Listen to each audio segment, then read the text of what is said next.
Lord Jesus, thank you for forgiving all my sin. Thank you, Lord Jesus, for your love, dying on the cross.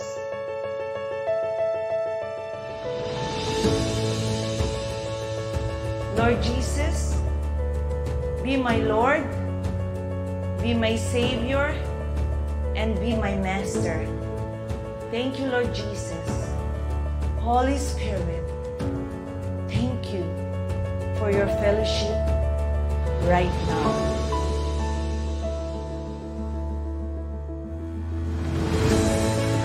Because you are the God who create light and bring peace. You are the God who established everything, Lord God. Protect every one of us. Make your face smile upon every one of us. Bless every one of us and keep us. May you lift up your countenance and give everyone your shalom. Please seal our prayer. The glory, honor, praises, power belongs to you before all time, now and forever. In Jesus' wonderful name, amen and amen. Praise the Lord.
It doesn't make sense. Ang kwento sa lihim ng liham.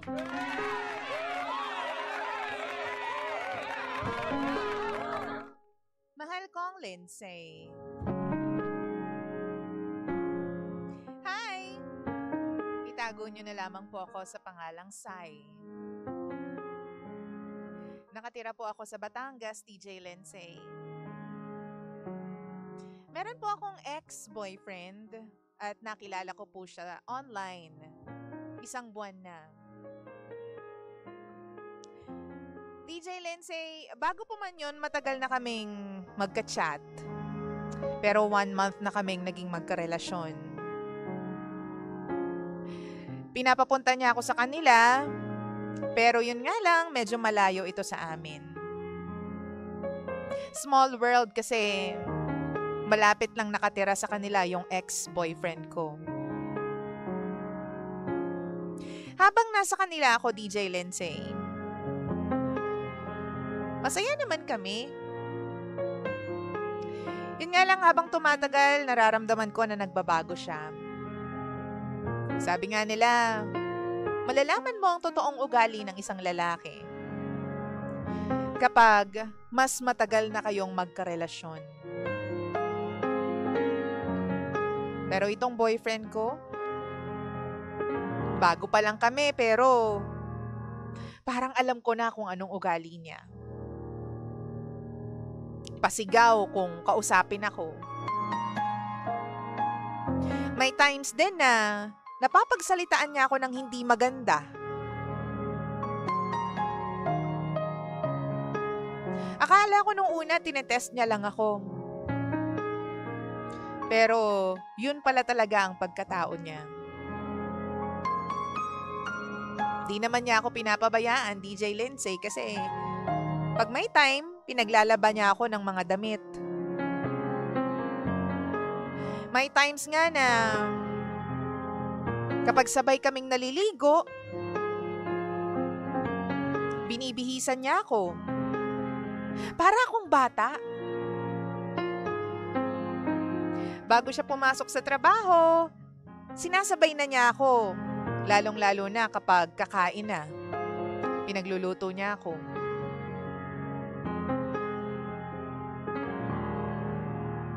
Yun nga lang, kadalasan DJ Lindsay, ulam namin noodles. Kanin at instant noodles. Sa totoo lang, first time ko rin to eh. Sa kanya ko lang naranasan yung mag-ulam ng sinabawang tuyo. Pero hindi ako nagreklamo. Alam ko na kailangan kong mag-adjust kung talagang gusto ko siyang makasama. Pag umuwi siya galing trabaho,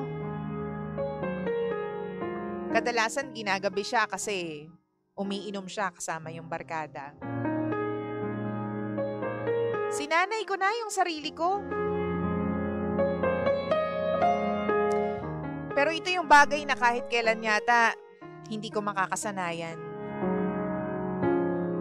May isang gabi, magkatabi kami sa kama, DJ Lindsay. Sinabi niya sa akin na kachat ko kanina yung ex ko. Pinapapunta ko bukas sa kanila kasi birthday.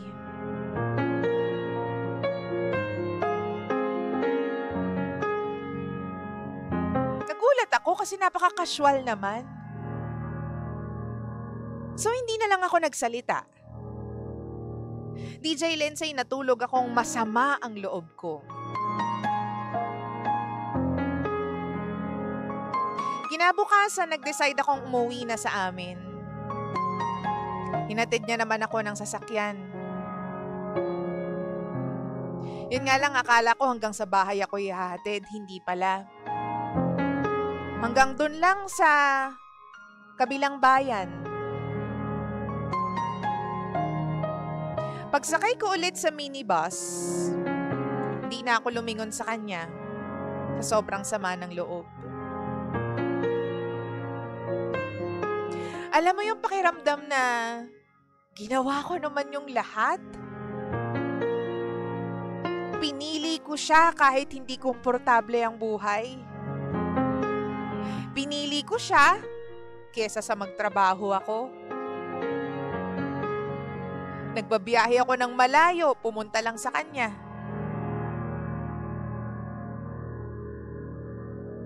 Ilang araw lang, hindi ko naman siya natiis.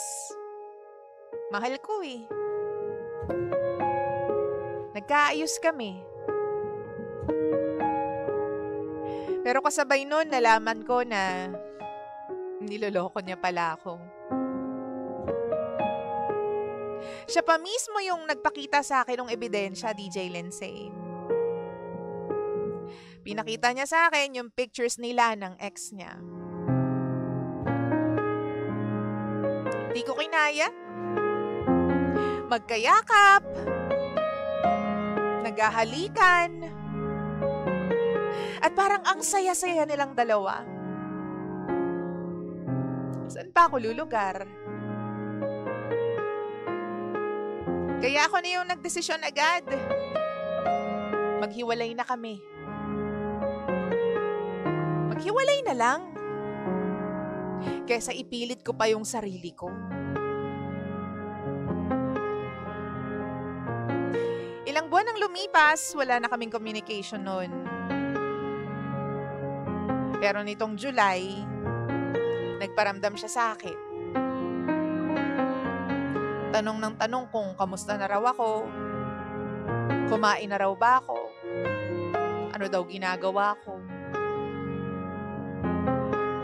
In short, gusto niyang makipagbalikan sa akin. Eto na naman ako. Sa tuwing nagme-message kasi siya, kinikilig pa rin ako. Hindi pa rin siya mawala-wala sa isip ko kahit na nahirapan ako noon. Kaya pumayag akong bumalik siya sa buhay ko. hindi ko alam, lokohan lang pala para sa kanya. Bumalik lang siya para saktan ulit ako Alam mo yung meron akong kutob na meron siyang ibang babae. Ang ginawa ko, nung makuha ko yung pangalan nung girl, kinausap ko agad. Kinausap ko yung babae na pinaghihinalaan ko. Nung time pala na yon, nagkakalabuan na sila.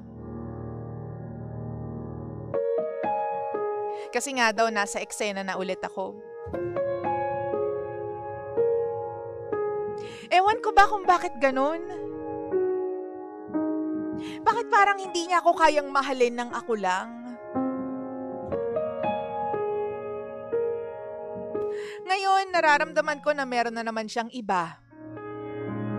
At kating-kati akong pakialaman yung telepono niya pero hindi ko ginagawa.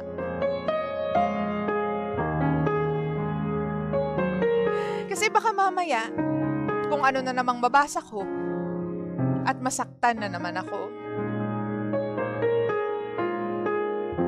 Alam ko na meron siyang iba pero parang hindi ko siya kayang pakawalan. Ang pinakamasakit dito, DJ Lindsay, alam kong hindi pa siya nagbabago Sabi nga nila, once a cheater, always a cheater. Sabi ng mga kaibigan ko, huy, wag mo baliwalain yung kutob mo. Kaya ang tanong ko ngayon sa'yo, DJ Lindsay, ano po bang dapat kong gawin kung palagi na lang akong naghihinala sa kanya?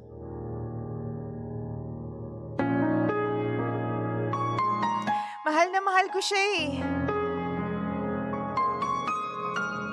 Kaso palagi na lang akong kinakabahan. Palagi na lang ako hindi mapakali.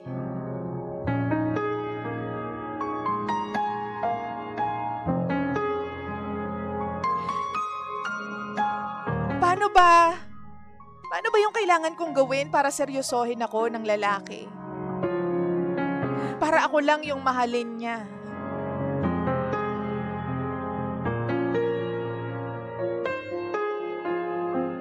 Tulungan niyo po ako. Muli, ako si Sai. At ito ang lihim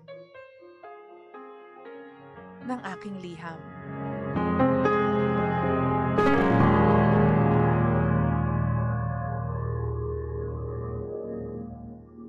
Lihim ng liham.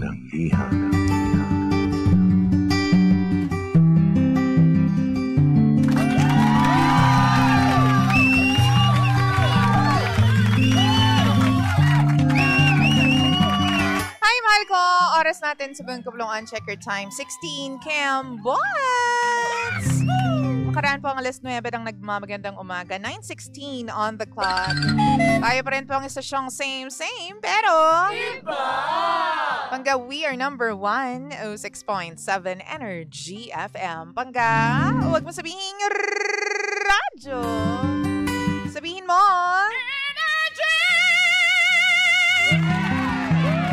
welcome to Lihim ng Liham. Mahal ko ang programang wala kang matututunan. Pero meron kang mararamdaman. O ano bang nararamdaman nyo ngayon? Inis, syempre. Nakakainis yung jowa mo ate, nakakainis ka din. Hindi lang yung jowa mo, pareho kayo nakakainis kayo. Diba? Aminin mo naman, mahal ko pang ako baby ko, no? May mga pagkakataon na dito tayo sa kwento Parang ano daw? Oo. Napapaganon tayo. Kasi itong si ate mo ilang beses na sinaktan pero ilang beses man pinabalik yung lalaki sa buhay niya. Masokista. Diba? Hindi lang isang beses. Oo. Hindi pa tinigilan. Alam na nga niloloko siya. Hindi pa niya tinitigilan talaga. So, Ano bang kailangan gawin ni ate? O kailangan daw niya ng ating advice, ng ating payo. Mga mahal ko pang ako, baby ko. Let's go! Let's vault in! Hoy, hindi ka boltes pa. Dali, message mo na ako, mahal ko, ha? Facebook.com/EnergyFM1067. Click live and then dun sa comment section, dyan mo ilagay yung inyong mga comments, mahal ko, at kung anong masasabi mo tungkol dito kay Sai, na sumulat po sa atin via Lindsay1067 as in LINDSAY 1067. Okay. Hoy, good morning muna sa lahat po ng mga nakikinig sa atin. Si Clea, si Ayu, si Hazel. Good morning po sa inyong lahat dyan. Mabuhay kayo. Si Sir Rain, si MJ. At saka sino pa? Si Oliver. Ayan, nakikinig po sa atin. Uy, basa tayo ng comment. Sabi dito ni Au, please lang, sender, tama na. Love yourself first. Sabi naman po ni Lo, nabulag dahil sa sinabawang tuyo at pagbibihis sa kanya. Kapag naliligo daw. Ang taray naman. Kapag naliligo po kami, binibihisan niya po ako. Oh. Para po tuloy akong bata. Sana all binibihisan pag naliligo. Yung iba kasi, wag na pala. Ay, nako. Sabi ni Clea, huy, Ining, ang bata mo ba, papayag ka ba na tuyo at noodles lamang ang ulam na ibibigay sa'yo ng jowa mo? Ang sabi, mahal na mahal ka. Sabi naman dito ni Japanese character ang pangalan, ang dami ng red flags tapos pinagbibigyan mo pa rin siya ng paulit-ulit. Tama. Sabi ni Hazel, ang gulo ng kwento mo kasing gulo ng utak ng sender. Huwag mo nang hiwalayan yan, balikan mo kasi baka mapunta pa yan sa amin dito. Actually, na parang magulo nga yung utak ni letter sender, 'di ba? Itong si Sai. Baka kasi talagang in pain siya at talagang, alam mo na yun, pag naguguluhan siya kasi nga masakit. No, masakit yung nararamdaman niya. Wow! Sabi ni Kel, hindi pa po. Ano to? Pa-shoutout naman po asawa ko si G. Mariano. Sabi ni Marife, good morning DJ Lindsay. Para sa iyo te, anli tanga lang te. Oo. Epekto yan te ng pagpapaligo at pagbibihis sa iyo. Yun lamang po. Sabi naman ni Sir Rain, good day, ang pabati naman po dito sa HK. Maulang umaga po para sa iyo, sender. Napaka-simple. Iwan mo na, i-block mo na yan with all of your accounts and numbers. Kahit sa friends niya, mag-evaporate ka na. Hindi ka makakausad lang dyan habang nandyan siya sa buhay mo. Ikaw lang ang makakagamot sa sarili mo. 'Di ba? Tama, mag-evaporate. O, parang, this is science class 101. Ano bang gusto niyong sabihin? Sabi ni Jory Lynn, walang masama naman kung tuyo at noodles kasi parte yan ng kahirapan pero dapat maayos na pagsasama. Unlike sa jowa mo, ate. O, diba? Sabi naman po dito ni Russell, pwede po ba mag-share ng kwento ko? Share mo lang pati ulam ninyo sa bahay. Sabi ni Felix, baka mas maganda mag-focus ka na lang muna sa sarili mo, ate. Sabi naman ni Russell, ay, hindi pala yun. Nasa na si MJ, martyr ang pag-ibig, sabi ni MJ Castro. Parang ikaw, MJ. Sabi naman ni Jeff, nananakit yung ulo ko dahil very, very light sa sinabawang tuyo. Paano yon? Oo. Ewan ko rin, paano ba sinasabawan ng tuyo? Di ba prito mo muna, tapos lalagyan mo ng, tubig. Di ba? Oo, sangkot siya mo sa Basta yun. Diba, ituro pa ba niya yung recipe ng sinabawang tuyo? Nakakaloka naman. Wow! Paano ba mamahalin ng isang lalaki nang siya lang talaga? Una sa lahat, kailangan tanungin mo yung sarili mo. Kung ikaw yung lalaki, mamahalin ko ba itong sariling ito? Diba, mai-inlove ba ako sa sarili ko kung ako yung lalaki? Yun yung ultimate na tanong muna. Kasi kung hindi, di alam mo na yung sagot, di ba? Kung ako yung lalaki, may in love ba ako sa sarili ko? Wow! Halimbawa, tumitingin ako sa salamin, di ba? Ang ganda mo, may in love sa'yo lahat ng lalaki. May ganyan may ganyang manifestation. Pero kung sa sarili mo, masasabi mo na parang hindi yata may in love sa akin. Parang ako na to pero hindi naman ka in love yung mukha ko. Hindi naman ka in love yung ugali ko. Minsan off din sa lalaki kapag masyado kang available, kapag masyado kang pamigay. Naniniwala kayo dyan? Ako naniniwala ako dyan. Pag masyado kang pamigay sa lahat ng bagay sa lalaki, kasi wala na silang hinahabol, wala na silang chine-chase sa'yo Kung lahat na lang, parang kang open buffet dyan, nakakaloka ka ate. Diba? Lahat na lang ng kailangan niya, nasa sayo, tas ang bilis-bilis mo lang binibigay sa kanya, hindi na siya naghihirap, diba? Hindi ka nakahabulin. Men are real, natural hunters yung mga yan. 'Di ba? Talagang gusto nila, naghahabol sila, nagchi-chase sila, 'di ba? kung wala nang i-chase at hahabulin sa'yo kasi nandyan ka na, pamigay ka na, ano pang thrill? Wow! Wala na, uy. Kaya, hindi ka rin masyado siguro, sorry to say this, kaya siguro hindi ka sineseryoso ng lalaki na yan kasi alam niya na anytime kumatok siya sa buhay mo, papapasukin mo siya. Hindi wala man lang wala man lang pagpara, ganyan, wala man lang checkpoint, 'di ba? Oo. So, if I were you, check yourself first. Oo, ano bang kailangan mong gawin? Siguro dapat taas mo muna yung yung kalidad mo bilang babae. Oo, hindi yung tipong kapag kailangan ka, message ka agad. O kaya, pag kailangan ka, tumawag siya, sagot ka agad. Wow! Diba? Sabi ni Alan, good morning DJ Lindsay, napaduan ulit sa live mo to send their size. Sa totoo lang, di mo na kailangan ng payo kasi alam mo naman ang kailangan mong gawin sa sarili mo, di ba? Hindi ka mahal ng taong yan. Ang dapat alamin mo kung ano ang worth mo para hindi ka nanlilimos ng pagmamahal. Totoo naman. Sabi nga, dapat siguro itaas mo yung kalidad mo bilang isang babae. Dapat ikaw mismo, alam mo sa sarili mo kung ano yung deserve mo at ano yung hindi. Kung yung sarili mo mismo hindi mo binibigyan ng respeto by not walking out of that relationship, kahit na binabastos ka na, kahit na harap-harapan sinasabi sa'yo na, punta ko dun sa ex ko birthday niya bukas napaka-casual. Wow! Wala kang feelings, hindi ka nasasaktan. Yan yung sinasabi natin na ang bago-bago pa lang, pinabayaan mo ng, di ba, nasa lagi ka nandun sa bahay ng lalaki, bago pa lang kayo.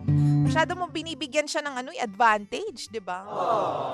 Sa totoo lang, bago pa lang kayo, 1 month pa lang kayo, pero kung makatira ka sa bahay nila, pinapaliguan ka pa, dinadamitan ka pa. 1 month pa lang kayo, ate, so, nasaan doon ang paghihirap ni Kuya? Wala. Ikaw mismo pumupunta sa bahay nila.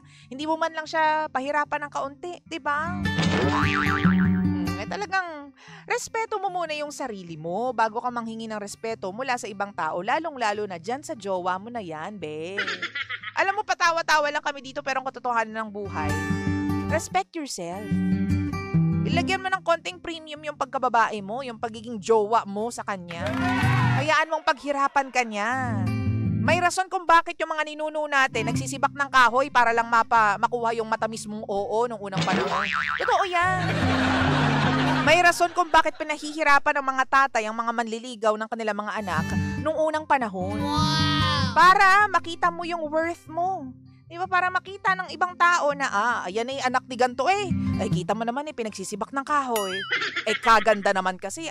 Hindi naman basta-basta ang babaeng yun. Di ba? Kailangan, itaas mo yung yung iyong value. Ano pang sabi dito? 4 years mahigit na kami, sabi ni Russell. Sabi naman ni Jorlene, pa-shoutout naman po, Ma'am, Praxides family ng Bombang Bakawe. Bambang pala, Bombang. Listener po kami. Thank you very much sa inyo dyan. Gandang umaga sa inyo, So, yun lang para sa akin. Tsaka alam mo, ang lalaki, hindi yan para diktahan mo kung anong dapat niyang gawin. Kapag gusto niyan mag-settle sa isang babae, kung gusto niyan mahalin ng sobra-sobra yung isang babae, gagawin nila yan ng kusa. Hindi mo sila kailangan pagmakaawaan, ganyan. Hindi mo sila kailangan requestan, ganyan. Kapag gusto ka ng isang lalaki, walang ibang makakapagbabago ng isip niya. Ikaw lang. Kung mahal ka niya, mamahalin ka niya ng buong buo. Wow! Hindi para magmakaawa ka sa, mahalin mo naman ako. Seryosohin mo naman ako. Sana naman ako lang. Kasi kung hindi pa siya talaga, alam mo yun, nakaka-make up ng kanyang sariling isip at magulo pa rin ang isip niya, he will never choose you. Magulo nga isip paano ka pipiliin, be? Diba? So, piliin mo yung sarili mo. Ayusin mo muna yung sarili mo. Ikaw hindi ko na maintindihan sa iyo. Piliin mo yung sarili mo, mahalin mo yung sarili mo, no? Bago ka mahalin ng ibang tao. I-treat mo yung sarili mo sa paraang gusto mong matrato ng ibang tao.